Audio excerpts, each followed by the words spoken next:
Hello friends, I hope you all are doing great. हमने कल class 7th NCERT में पढ़ा था कि स्टेट गवर्नमेंट काम कैसे करती है।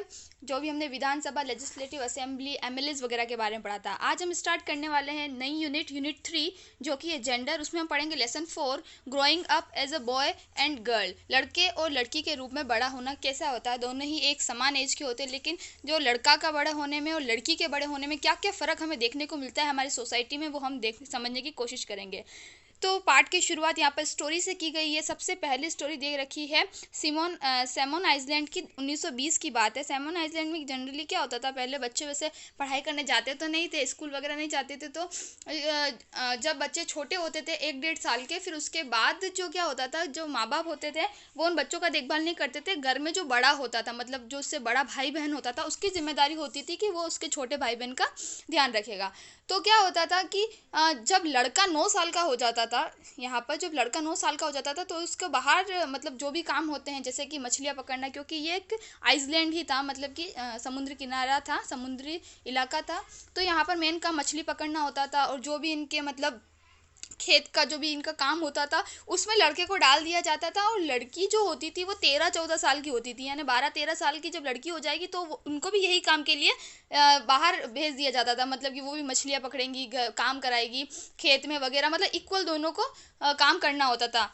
और क्या होता था, जब भी मतलब खाना की बात होती थी, कि जब रसोई में बात होती थी, तो लड़का और लड़की दोनों मिलकर यहाँ पर रसोई में खाना पकाते थे। दोनों इक्वल उनका दर्जा होता था कि काम दोनों अगर कर रहे हैं तो खाना भी दोनों बनाएंगे। ठीक है, यहाँ पर तो हमने देख ली सबसे पहले 1920 की सैमन आइलैंड की स्टोरी। अब दूसरे हम बात करते हैं मध्य प्रदेश की। 1960 के दशक की जो बात है, स्टोरी है, यहाँ पर बताया गया है 1960 के दशक में क्या था। प्राइमरी स्कूल था, तो उसमें क्या होता था कि 6 क्लास के बाद लड़का और लड़की का स्कूल चेंज हो जाता था। मतलब लड़कियों के लिए एक सेपरेट स्कूल होता था, लड़कों के लिए एक सेपरेट स्कूल होता था। और उसमें भी क्या होता था कि लड़के के स्कूल में बिल्कुल फ्रीडम होती थी। मतलब कि उनका आंगन खुला हुआ था, बाहर ग्राउंड भी काफ़ी बड़ा था, वो जब चाहे जैसे चाहे खेल सकते थे, मतलब बिल्कुल फ्रीडम। पर लड़कियों का स्कूल में क्या था, एक छोटा सा आंगन था जो भी बाहर से दीवारों से ढका हुआ था, बाहरी दुनिया से उनका मतलब बिल्कुल तोड़ रखा था। और मतलब एक होता है कई बार मतलब अलग ही रखना, उन सबको सबसे अलग कर रखा था, उस टाइप से उनका स्कूल का बना हुआ था स्ट्रक्चर। तो और क्या होता था कि जब छुट्टी होती थी स्कूल की, तो लड़के तो कहीं भी इधर उधर घूम घाम के घर जाते थे आराम से। लेकिन लड़कियों को क्या होता था कि स्ट्रिक्ट बोल दिया जाता था कि तुम्हें सीधा स्कूल से छूट के घर पर ही आना है। और लड़कियां ऐसे नहीं कि अकेली भी जा सकती थी, उन्हें हमेशा झुंड बना के जाना पड़ता था कई बार, क्योंकि लड़के छेड़ देते थे। और उनके माँ बाप द्वारा यही समझाया जाता था कि तुम्हें साथ में आना है, तुम्हें अकेला नहीं रहना है, कहीं बाहर थोड़ी देर खड़ा नहीं रहना है। मतलब जो रेस्ट्रिक्शंस होती है ना समाज में, वो सब उन्हें बताई जाती थी। तो वही देखने को है कि इन दोनों स्टोरी में कितना फ़र्क देखने को मिल रहा है। ये 1920 की बात, ये 1960 की बात, लेकिन फिर भी कितना देखने को मिल रहा है। यहाँ सैमन आइलैंड में तो कितनी इक्वलिटी है, खाना बनाने से लेकर काम में सब में इक्वलिटी है। लेकिन यहाँ हम मध्य प्रदेश में जो स्टोरी पढ़ते हैं, वो देखने को मिलता है कि लड़का लड़की में कितना भेदभाव किया जाता है उनके जेंडर के हिसाब से, कि लड़का है तो क्या करेगा और लड़की है तो क्या करेगा, दोनों को कितने रेस्ट्रिक्शन से बांध रखा है लड़की को। फिर यहाँ पर बताया गया डिस्टिंक्शन क्या क्या है यहाँ पर।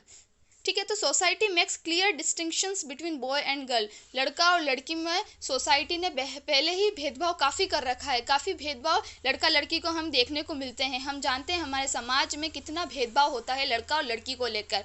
और ये जो भेदभाव है काफ़ी शुरू से ही कर दिया जाता है। मतलब छोटी उम्र में जब लड़का लड़की होते हैं, तब से ये भेदभाव शुरू हो जाता है कि लड़का है तो ये करेगा, लड़की है तो ये करेगा। जैसे कि लड़का है तो कार से ही खेलेगा, लड़की है तो डॉल से खेलेगी, किचन सेट से खेलेगी। लड़के हमेशा लड़ाई वाली मूवीज़ और लड़ाई वाले में इंटरेस्ट रखेंगे, जबकि लड़की जो है पोलाइटली, जो विनम्र और जो बोलता है ना प्यार वाला, उस हिसाब से जो होगा वो काम करेगी।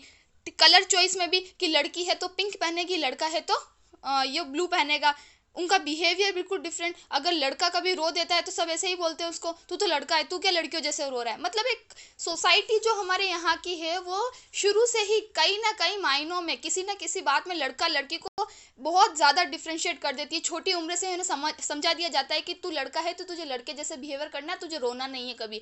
लड़का है तो उसे हार्ड काम करना है, लड़की है घर का काम करना है, दब के रहना है, कम बोलना है। मतलब जो ये रेस्ट्रिक्शंस होती है ना, कि लड़का लड़की के नाम पर, वो शुरू से ही हमारे समाज में देखने को मिलती है। और ये जो हमारी सोसाइटीज़ में क्या होता है कि जो काम होता है ना, हमारी खुद की सोसाइटी में, हमारे खुद के कंट्री में, हमारे मोहल्ले में ही हम देख ले, जो रोल होता है ना मैन और वुमन का, वो इक्वली नहीं होता है। मतलब आदमी और औरत दोनों ही काम कर रहे हैं घर में, लेकिन जो आदमी के काम को वैल्यू ज़्यादा दी जाएगी, औरत के काम को उतनी वैल्यू नहीं दी जाएगी। ये होता है, देखने को मिलता है। उन दोनों को, मैन और वुमन को सेम स्टेटस देखने को नहीं मिलता है। भले अगर वो काम सेम कर रहे हैं, एक साथ काम कर रहे हैं, तो भी वहाँ पर इन दोनों में स्टेटस जो होगा, दोनों का दर्जा, सामाजिक जो हम बोल सकते हैं उनका दर्जा होगा, वो हमें एक जैसा देखने को नहीं मिलेगा। अब आती है वैल्यूइंग हाउसवर्क। घर के घरेलू काम के लिए उन्हें क्या, मतलब महिलाओं को क्या उनको वैल्यू दी जाती है घरेलू काम के लिए। अब क्या होता है, यहाँ पर एक स्टोरी दी गई है, हरमीत, जसप्रीत का है, हरमीत की फैमिली है, जसप्रीत है। तो यहाँ पर एक लेडी का नाम है जसप्रीत। तो यहाँ पर उनके हस्बैंड और उनके बच्चे वगैरह बोलते हैं कि तुम क्या काम करते हो, घर में ही तो रहती है, हाउस वाइफ हो, तो हाउस वाइफ क्या काम कर लेती है हाउस वाइफ। तो फिर वो बोलती है जसप्रीत, ठीक है आज मैं कुछ काम नहीं करूँगी तो पता चलेगा। तो जसप्रीत एक दिन के लिए स्ट्राइक पे चली जाती है, कुछ काम नहीं करती है। लेकिन उस दिन वहाँ पर उसके हस्बैंड, उसके बच्चों को पता चल जाता है कि हाँ वो एक्चुअल में कितना काम करती है। सुबह बच्चों के लिए टिफ़िन बनाना, उनके नाश्ता बनाना, घर की सफाई करना, खाना बनाना, बच्चों को संभालना, सबसे लेकर पूरे घर की केयर करना, ये सब काम होता है एक लेडी का। लेकिन फिर भी इन सबको नेग्लिजिबल माना जाता है, कोई वैल्यू नहीं दी जाती। तो जब एक दिन जसप्रीत ने काम नहीं किया, तब उनके घर के लोगों को समझ में आया कि हाँ एक्चुअल में जसप्रीत काम करती है। हाउस वाइफ जो होती है उनका वर्क जो होता है वो हार्ड होता है।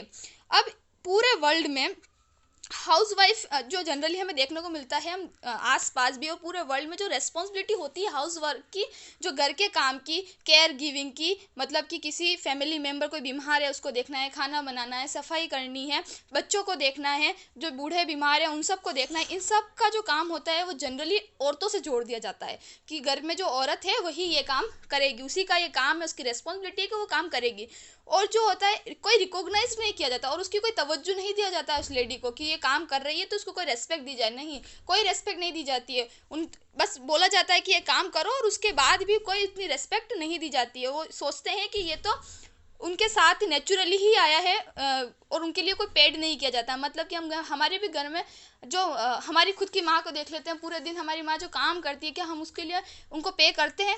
नहीं कर पाते हैं, पे नहीं करता है, कोई नहीं पे करता है घर की लेडी को। लेकिन उसके बदले इज्जत तो देनी चाहिए, उतना ओहदा तो देना चाहिए महिलाओं को भी, पुरुषों के समान, ठीक है। और यही जो सोसाइटी है इनके काम को डिवैल्यू करती है, कोई मूल्य उनको नहीं देती, कोई मॉरल वैल्यू भी नहीं देती है। अब बता रखी है life of domestic worker. Domestic worker जो होती है, घरेलू काम करने वाली महिला, उनकी लाइफ कैसी होती है। बहुत सारे घरों में, बड़े बड़े घरों में हमने देखा, टाउन सिटीज़ में वर्कर आती है, जो हम बोलते हैं जनरली काम करने वाली, भाई सारी लेडीज़ ही होती है, मोस्टली लेडीज़ होती है। इनका जो काम होता है, उनके लिए रेस्पेक्ट और वैल्यू, मनी दोनों ही कम दी जाती है। मतलब उनको रेस्पेक्ट भी कम दी जाती है कि काम वाली है, इसको हमारे घर में मतलब सोफे पे बैठने नहीं देना है, थोड़ा अलग रखना है, अगर कुछ खाना खा रही हो तो बर्तन अलग रखने, मतलब ये इतनी जो इनइक्वालिटी आती है वो सब करना। उसके साथ उसके बाद भी उनको वेजेस कम देना, उनको पैसे कम देना, ये सारी जो आती है ये हमें देखने को मिलती है डोमेस्टिक वर्कर की लाइफ में। उसके बाद जो आती है, ये जो काम होता है हमारे घर में भी, जो लेडीज़ काम करने आती है, इनका काम भी काफ़ी मेहनत वाला होता है, पूरे घर की सफाई करना, झाड़ू पोछा, फिर भी उतने वैल्यूज़ नहीं दी जाती है जितने कि एक आदमी के काम को वैल्यू दी जाती है। कोई भी काम हो तो भी लेडीज़ को इतना लेडीज़ के काम को इतनी वैल्यू नहीं दी जाती है। और जो होता है, ये जो काम होता है महिलाओं का, हाउस केयर करना, केयर गिविंग, मतलब बूढ़े बूढ़े को संभालना, बच्चों को संभालना, घर की सफाई करना, खाना बनाना, ये काफ़ी टाइम कंज्यूमिंग होता है। और कभी छुट्टी नहीं मिलती है। कभी देखा है क्या कि माँ कभी छुट्टी पर है, आज संडे है तो मम्मी बोलेगी कि काम नहीं कर रहे हैं। कभी देखा है कोई लेडीज आज बोलेगी संडे है तो मैं अपने बच्चों को नहीं संभालूंगी? नहीं होता है साफ। काफ़ी टाइम कंज्यूमिंग होता है, औरतों का पूरा पूरा दिन चला जाता है वो काम करने में, लेकिन फिर भी उनको कोई रिकॉग्नाइज नहीं किया जाता है, कोई वैल्यू नहीं दी जाती है, ठीक है। अब अगला टॉपिक है वुमेन्स वर्क एंड इक्वलिटी। अब महिलाओं का काम और उसमें क्या इक्वलिटी और इनइक्वलिटी देखने को मिलती है वो देखते हैं, ठीक है। हमने देखा है कि अभी हमने ऊपर देखा है कि कितनी लो वैल्यू अटैच है औरतों के काम से। मतलब वो घर का काम करती है, फैमिली का काम करती है, बड़े बूढ़ों को संभालती है, लेकिन फिर भी का जो दर्जा होता है काफ़ी नीचे देखने को मिला है हमें, ठीक है। और ये जो होती है इनइक्वालिटी पैदा करती है मेन और वुमन के बीच में। मतलब अगर आदमी काम करके आया है तो उसको बड़ा तवज्जो दिया जाएगा कि थक गया है, इसकी थोड़ी पैर दबा दो, हाथ दबा दो, मालिश कर लो, देखने को मिलता है। जबकि अगर औरत काम करके आई है, महिला काम करके आई है, उसको इतना नहीं देखने को मिलेगा। अगर वो बाहर काम करके भी आई है तो उसको घर में आके खाना बनाना पड़ेगा, बच्चे देखने पड़ेंगे। यहाँ पर इनइक्वालिटी पैदा होती है। और फिर क्या होता है यहाँ पर फैमिली, अब जो बात की गई है इनइक्वालिटी की, अब इसको कम करने के लिए, इक्वलिटी लाने के लिए जो एक्शंस है वो ना कि छोटे लेवल पे लेने चाहिए बल्कि बड़े लेवल पे भी लेने चाहिए गवर्नमेंट के द्वारा। मतलब कि जरूरी नहीं है कि हम हमारे घर में ही देखें कि इक्वल पे हो रहा है या नहीं, हमारी सोसाइटी में भी हमें देखना चाहिए कि हाँ महिलाओं को इक्वली ट्रीट किया जा रहा है नहीं। और बड़े लेवल पे, हमारे नेशनल लेवल पर सब जगह देखना चाहिए कि हाँ महिलाओं को आदमियों के बराबर, पुरुषों के बराबर तवज्जो दिया जा रहा है, उनका ओहदा उतना आ रहा है या नहीं। क्योंकि हमारे जो कॉन्स्टिट्यूशन में एक इम्पोर्टेंट प्रिंसिपल है इक्वलिटी। हम इक्वलिटी के बारे में कई बार पढ़ चुके हैं, इक्वलिटी वर्ड से हम सभी वाकिफ़ हैं। तो इक्वलिटी हमने कई बार पढ़ा है, हमारे कॉन्स्टिट्यूशन में है, ये इक्वलिटी वर्ड प्रिंसिपल एग्जिस्ट करता है। तो गवर्नमेंट का ये काम होता है, गवर्नमेंट की प्रायोरिटी होती है कि वो इस इक्वलिटी को बनाए रखने के लिए महिला और पुरुष के बीच में कुछ काम करे, कुछ स्कीम्स निकाले। लेकिन फिर भी इनइक्वलिटी एग्जिस्ट करती है पुरुष और महिलाओं के बीच में। और गवर्नमेंट ने कई ऐसे कदम भी उठाए हुए हैं, जैसे कि चाइल्ड केयर सेंटर खोले हुए हैं विलेज, और जैसे कि आंगनवाड़ी सेंटर वगैरह विलेजों में खोली हुई है। तो आंगनवाड़ी सेंटर में क्या होता है, बच्चों को संभालना होता है, लेकिन ये काम जो किया जाता है वो मेनली महिलाओं द्वारा ही किया जाता है, फीमेल द्वारा ही किया जाता है। उनसे क्या होता है, महिलाओं को वेजेस भी अच्छा मिलता है, थोड़ी इज्जत भी मिलती है। उससे क्या होता है कि उन्हें भी थोड़ा इक्वली ट्रीट किया जाए कि हाँ वो भी काम कर रही है, संभालने का जो वो हाउस होल्ड का काम करती है वही काम कर रही है, लेकिन केयरिंग के काम के साथ उन्हें इज्जत भी मिलती है और उन्हें वहाँ पर उनको पैसे भी मिलते हैं उतने कि उनमें कॉन्फिडेंस आ सके। तो यही काम गवर्नमेंट मतलब इक्वलिटी पैदा करने के लिए करती है। इस लेसन में इतना ही, नेक्स्ट लेसन हम आगे पढ़ेंगे। Thank you.